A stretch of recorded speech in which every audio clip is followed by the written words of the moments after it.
On its own, this is one of the simplest creatures on Earth. It has no map, no master plan. It possesses a brain no larger than a grain of sand, barely enough neurons to process the light hitting its eyes.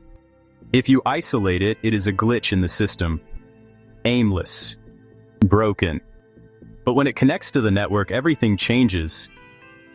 We are used to thinking of intelligence as something that lives inside a skull, a centralized command. But in the undergrowth, a different kind of mind has been evolving for 140 million years. It is a distributed biological computer, where each individual is a piece of data and the colony itself is the processor. Today we strip away the insect and look at the machine.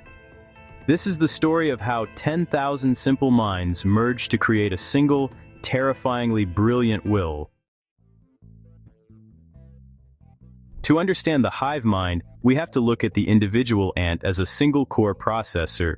Each ant is equipped with roughly 250,000 neurons, a tiny fraction of the billions found in the human brain.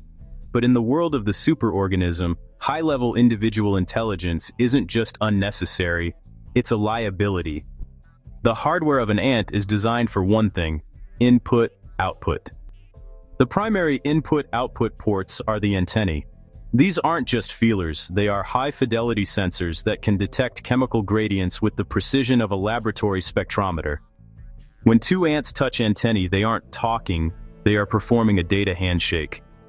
They exchange information about food quality, enemy proximity, and colony health in milliseconds. In a traditional computer, if one transistor fails, the calculation continues. The superorganism operates on the same principle. The individual ant is a disposable neuron. If it dies, the network doesn't lose the thought, it simply reroutes the signal. We are looking at a system where the software, the collective intelligence, is completely independent of the hardware that carries it. If the ants are the hardware, then pheromones are the operating system. In the human world, we communicate with air pressure, words. It's slow, prone to nuance, and easily misunderstood. But the superorganism uses a much older, more reliable language: chemical logic. Every ant leaves a scent trail, a packet of binary data. An alarm pheromone isn't a shout, it's a command line that overrides every other process in a neuron unit's brain. It says, drop current task, path towards signal, attack. There is no debate, there is only execution. But the most brilliant piece of code in the colony's software is the positive feedback loop. When an ant finds food, it leaves a trail.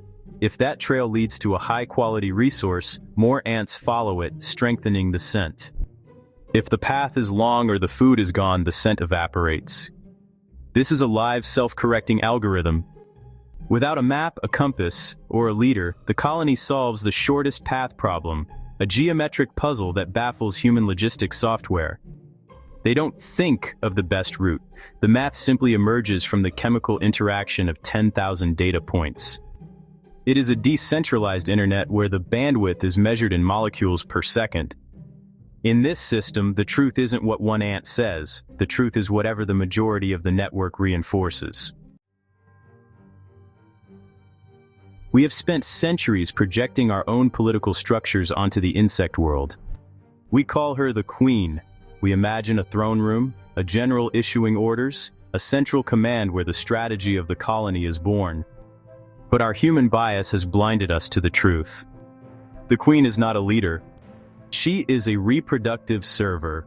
She is the CPU of the hive only in the sense that she holds the master code, the genetic data for every future unit.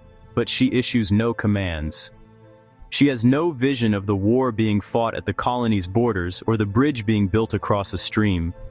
If she is the heart, then who is the brain? The brain is the architecture itself. The superorganism operates through Stigmergy. It's a concept that dictates that an individual doesn't need to know the plan, they only need to react to the work.